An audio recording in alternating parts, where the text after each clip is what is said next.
अभी संभल के अंदर जो है शाही मस्जिद का मसला चल रहा है। अल्लाहु अकबर कबीरा। सपा सासंद अल्लाह अकबर जियाउर रहमान बर्क ने जो है मस्जिद की हिफाजत के लिए अपने कदम को आगे बढ़ा दिया है।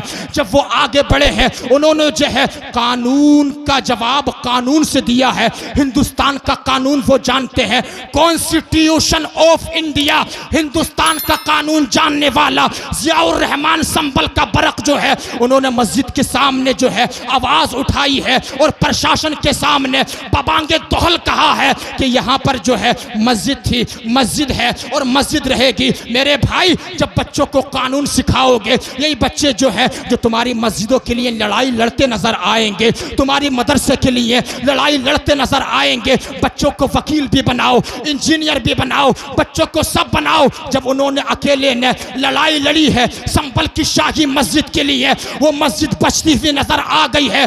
आखिरकार जब उन्होंने आवाज उठाई है, कानून की लड़ाई जो है उन्होंने हिंदुस्तान के कानून से लड़ी है। अल्लाह ताला ने ऐसा करम फरमाया है, आखिर सुप्रीम कोर्ट को यह फैसला फाजी करना पड़ा, बताना पड़ा कि संभल की उस जगह में कोई मंदिर नहीं था, कोई मूर्ति नहीं थी, वहां पर शाही मस्जिद थी और हमेशा शाही मस्जिद।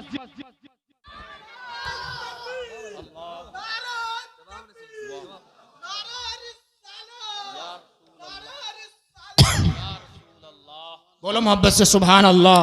हमने देखा नहीं है क्या? अभी ज़रा 1 साल पहले का ज़रा वाक़या देखो। तुर्की के अंदर जब ज़लज़ला आया था, मौलाना हाशिमुल क़ादरी साहब, तुर्की के अंदर जब ज़लज़ला आया था, उस ज़लज़ले में जो इस्लाम की वाकई शहज़ादी थी, जो वाकई कनीज़े फ़ातिमा थी, जो वाकई कनीज़े आयशा थी, तुर्की के ज़लज़ले में जो सन 2023 में ज़लज़ला आया था, उसके मलबे के नीचे जो एक मुसलमान लड़की जो फंस गई थी, उसके सर पे इतना बोझ था। जब कारकुनान ने वहां सफाई की, उसको निकालने की कोशिश की, वो तुर्की की लड़की बाहर निकल के नहीं आ रही थी। वो कह रही थी मुझे अबा दे दो, अबा दे दो, यानी मुझे दुपट्टा दे दो, मुझे दुपट्टा दे दो। उसको दुपट्टा ला के दिया गया, उसने अपना चेहरा ढका, उसने अपना सर ढांक लिया, उसके बाद वह बाहर निकल के आई है। अल्लाहु अकबर कबीरा। ये थी वाकई इस्लाम की शहजादी। जब वो निकल के आई है, सोशल मीडिया पे ये खबर इतनी वायरल हो गई कि सारी दुनिया इस्लाम ने जो है तुर्की की उस इस्लाम की शहजादी के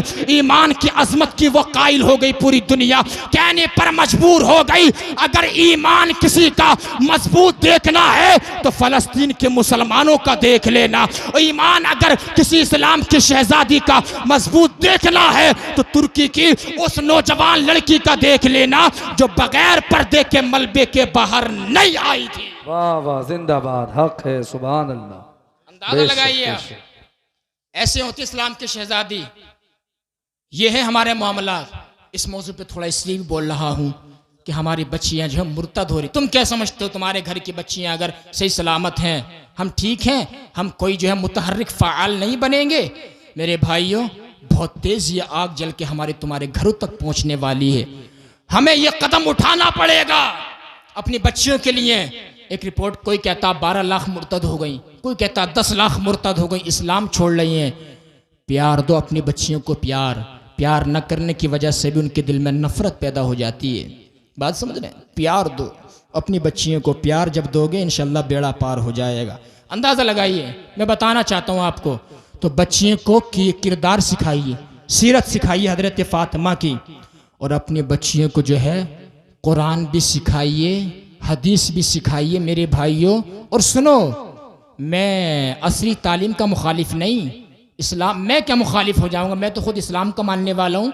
इस्लाम भी मुखालिफ नहीं है, इस्लाम तरक्की याफ्ता मजहब है। इस्लाम तो कहता है कितनी तरक्की कर जाओ, इस्लाम मना नहीं करता है। इस्लाम कहता अल्लाह ने पैसा दिया है, बड़ी बड़ी गाड़ियाँ आप खरीद लो, ऑडी भी खरीद लो, मर्सिडीज़ भी खरीद लो, 40 लाख की फॉर्चूनर भी खरीद लो। इस्लाम मना नहीं करता है अगर अल्लाह ने तुम्हें हलाल तरीके से दिया है। इस्लाम कहता है तो असली तालीम भी अपने बच्चों को ज़रा सिखा दो। ज़रूरत है, आज के दौर में लोग अपने आप को प्रोफेशनल समझने लगे हैं, अपने आप को बड़ा समझते हैं। मेरे भाई, इंग्लिश भी ज़रूर सिखा देना, मैं इसका कायल हूँ। हिंदी भी ज़रूर सिखा देना, मैं इसका कायल हूँ। लेकिन इंग्लिश बाद में पढ़ा, हिंदी बाद में पढ़ाना, पहले अपनी बच्ची को कुरान की तालीम तो जरा दे दो, पहले नबी अलैहिस्सलाम की हदीस तो सिखा दो, बच्चों को कुरान सिखा दो, बच्चों को जो है मस्जिद से मोहब्बत करना सिखा दो। ये बता दो बेटे कितनी परेशानी आ जाए मस्जिद को मत उजाड़ना, जलसे को मत उजाड़ना, मदरसे को मत उजाड़ना, अल्लाह मस्जिद की हिफाजत के लिए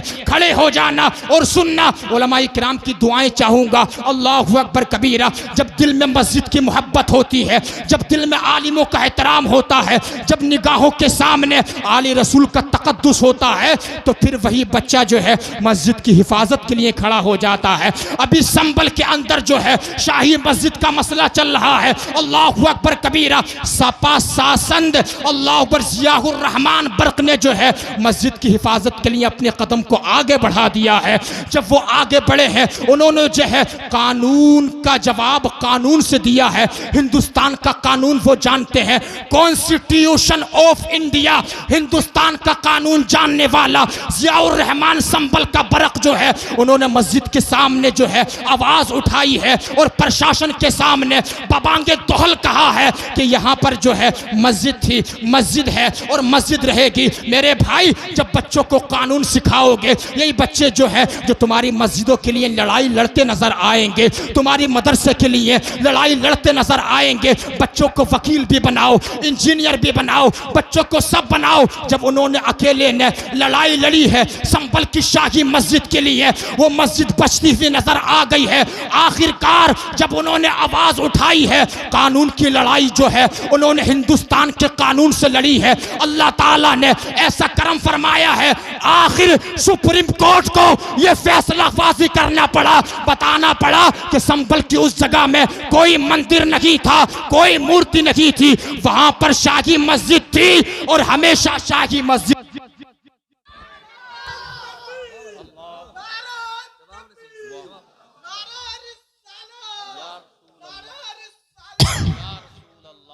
बोलो मोहब्बत से सुभान अल्लाह। पढ़ाओ।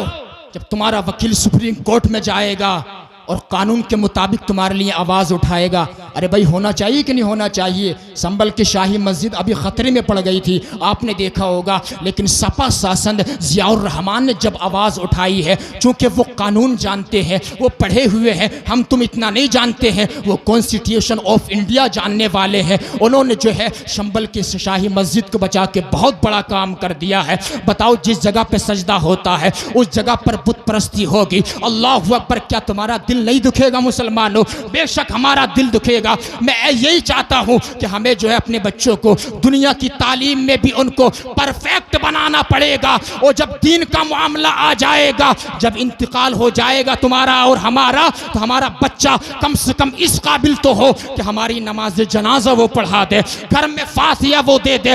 ये चीज अगर हमारे अंदर आ गई, जिंदगी में मेरे भाइयों इनकलाब आ जाएगा और आखिरत हमारी सरसब्ज़ व शादाब हो जाएगी। बात समझ रहे हैं? पढ़ाओ बच्चों को। इस्लाम जो है नहीं कहता है, लेकिन उनको पढ़ाओ, तालीम दो। लोग नहीं कहते, लोग नहीं चाहते हैं। समझ रहे हैं कि साहब 200 रुपये की मजदूरी बच्चे को अगर करा दी कि साहब महीने में इतने रुपए लाएगा, इतने हजार ले आएगा। मेरे भाई, पैसा अपनी जगह है, इल्म इल्म होता है। इल्म खुला जादू होता है। क्या होता है? जोर से बोलो। खुला जादू। इल्म सर चढ़ के बोलता है। जो 1500 साल पहले हमारे नबी मुअल्लिम कायनात ने कहा था, अलैकुम बिल इल्म फ़इन्नल इल्म कुव्वतुन। इल्म ताकत का नाम है, इल्म जो है पावर का नाम है। तुम पर इल्म सीखना ज़रूरी है। जब इल्म आ जाएगा इंशाअल्लाह हमारी तरफ कोई आंख उठा करके नहीं देखेगा। बोल दो यार सुभान अल्लाह।